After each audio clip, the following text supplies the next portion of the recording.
बिस्मिल्लाहिर्रहमानिर्रहीम। अस्सलाम वालेकुम। मैं हूं डॉक्टर नज़ीर सिद्दीकी और आप देख रहे हैं यूट्यूब चैनल।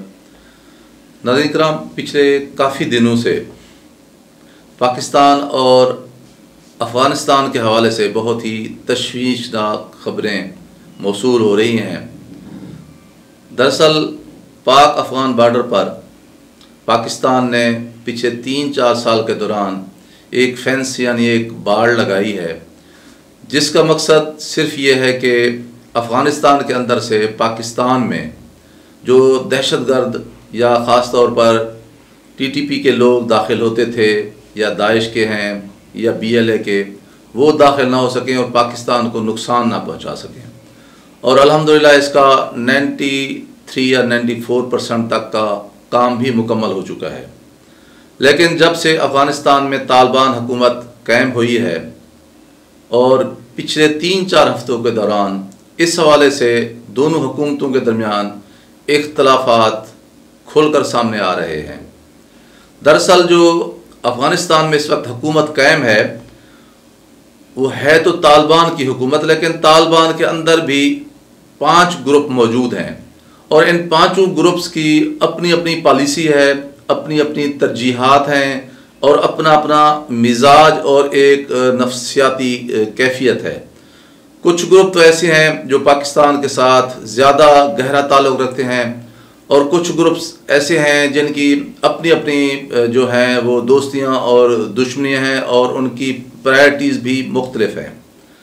और फिर इनके कुछ लोकल कमांडर्स भी हैं और जो अशरफ गनी से जो है ज़्यादा मुतासिर हैं या फिर उनकी हमदर्दियाँ भारत के साथ हैं पाकिस्तान के मुकाबले में। ये थोड़ी सी छोटी सी एक दो वाक़यात रूनुमा हुए थे।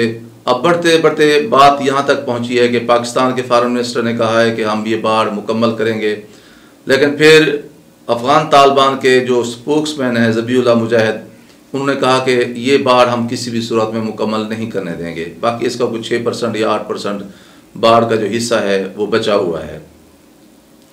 फिर डीजी ISPR ने 2 दिन पहले ही खुलकर ये बयान दिया है कि ये जो बाढ़ है ये अमन की बाढ़ है, यानी इस बाढ़ की तकमील से पाकिस्तान के अंदर अमन आएगा, अफ़गानिस्तान के अंदर अमन आएगा और पूरे खित्ते में अमन आएगा। उन्होंने इसको अमन बाढ़ का जो है नाम दिया है या उन्वान दिया है। फिर उसके रद्द अमल में अफ़गानिस्तान के जो दिफाई जो मिनिस्ट्री है उसके स्पोक्समैन ने फ़ौरन ही जवाब दिया है कि हम किसी भी सूरत में इस बाढ़ को मज़ीद नहीं बनने देंगे, जो बन चुकी है बल्कि हम उसे भी रिमूव कर देंगे। तो इसका मतलब ये हुआ कि पहले ये सियासी हुकूमतों के दरमियान एक मुहाज़राई की एक शक्ल थी, अब ये बढ़कर हमारी इस्टेब्लिशमेंट या अफवाज और जो वज़ारत दिफा है भारत अफ़गानिस्तान की, उनके दरमियान भी ये तसादुम की सी कैफियत बन रही है, जिस पर न सिर्फ पाकिस्तान में तशवीश पाई जाती है बल्कि अब इस सिलसिले में चीन और रूस भी काफ़ी परेशान हैं। और आप जानते हैं कि तालिबान का अपना एक मिजाज है। ट्रंप जो अमरीकी सदर थे साबिक, वो ख़ुद ये खुलकर बताते थे कि ये जो तालिबान हैं बड़े मिजाज के बहुत सख्त हैं और ये बहुत जंगजू हैं। और ये भी कहा जाता है कि जब इनकी दूसरों के साथ दुश्मनियाँ नहीं होती तो ये फिर आपस में भी लड़ पड़ते हैं। ये भी तारीख़ हमें बताती है। दरअसल देखा ये जा रहा है कि ये जो ड्यूरेंट लैंड है या जो बॉर्डर है पाकिस्तान और अफ़गानिस्तान के दरमियान, ये अफ़गान कौम समझती है कि ये एक मुतनाज़ा इलाका है, दोनों तरफ से पश्तून रहते हैं और ज़ाहिर है पाकिस्तान की एक बड़ी आबादी पश्तून है खैबर पख्तून में, वो हमारे पाकिस्तानी भाई हैं।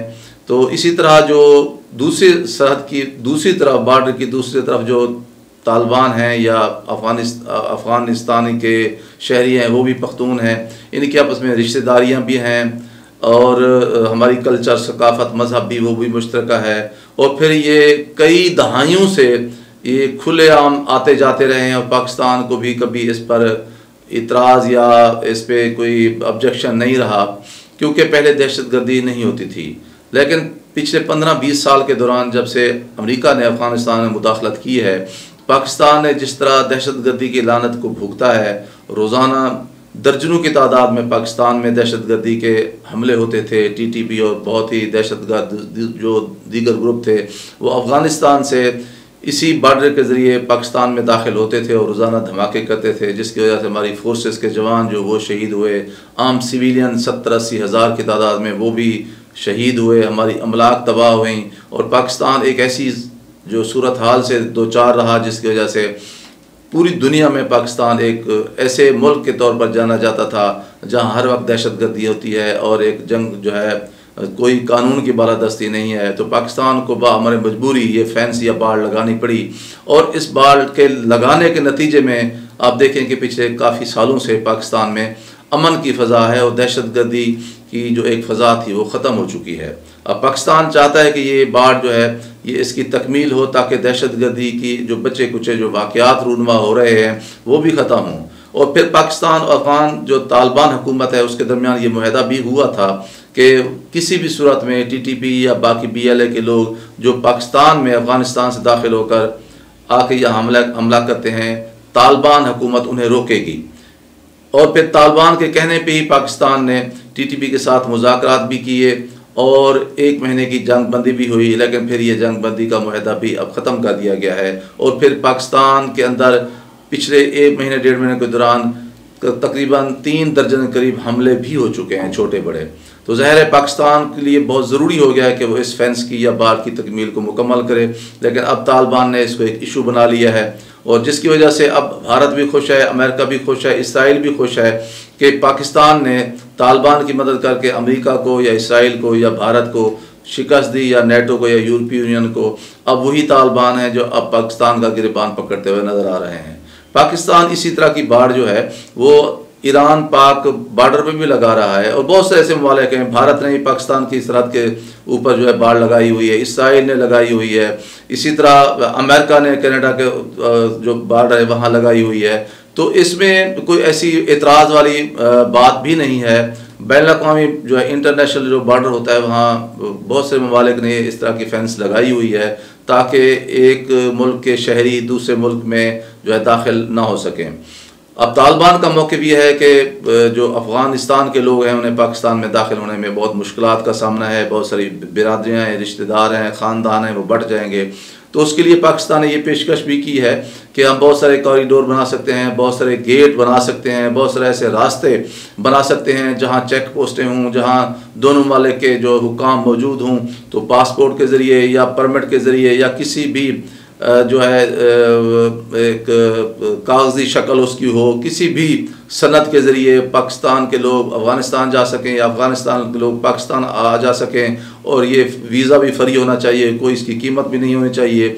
लेकिन तालिबान के अंदर क्योंकि ख़ुद एक तकसीम है, वो मुख्तलिफ ग्रुप्स पर मुश्तमिल हैं, तो इस किसी बात पर वो आ नहीं रहे।